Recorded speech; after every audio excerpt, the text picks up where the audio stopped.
Lady கண்மணி பாடகன் சங்கதி. என்ன அட்வான்டேஜ் கிடைச்சது, என்ன சேஞ்சஸ் இருந்தது உங்களுக்கு? நான் ஒரு 50 வருஷமாக கிரவுண்ட் எக்ஸசைஸ் பண்ணுறேன். வாக்கிங் பண்ணதில்லை. இப்போ இந்த 1 இயர் வாக்கிங் பண்ணதுக்கப்புறம் உடம்புல என்னென்ன பிரச்சனை இருந்தோ எல்லா பிரச்சனையும் போயிடுச்சு. பிரமாதமாக இருக்கும். Walking the best. நான் கண்டிப்பாக வாக்கிங் பண்ணுவேன் எந்த வயசும் முடியும். ஹாபிஸ் எதாவது பண்ணுறீங்க? நான் சிங்கர். நான் ஓகே. இப்போ 7:45 இதை முடிஞ்ச உடனே அங்கே போனோம்னா அங்கே ஒரு 30-40 பேர் உட்காந்துருப்பாங்க. ஓகே. அங்கே போனால் அவங்க என்னென்ன சாங் சொல்கிறாங்களோ அதெல்லாம் நான் பாடுவேன். ஓகே. அவங்களே சூஸ் பண்ணுவாங்க என்ன சாங் அவங்க சொல்லுவாங்க, அந்த சாங் நான் பாடுவேன்.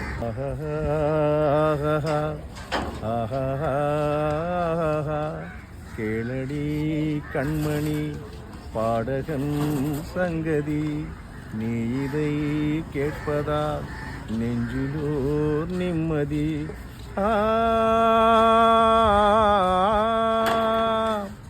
நாள் முழுதும் பார்வையில் நான் எழுதும் ஓர் கதையை உனக்கென நான் கூற.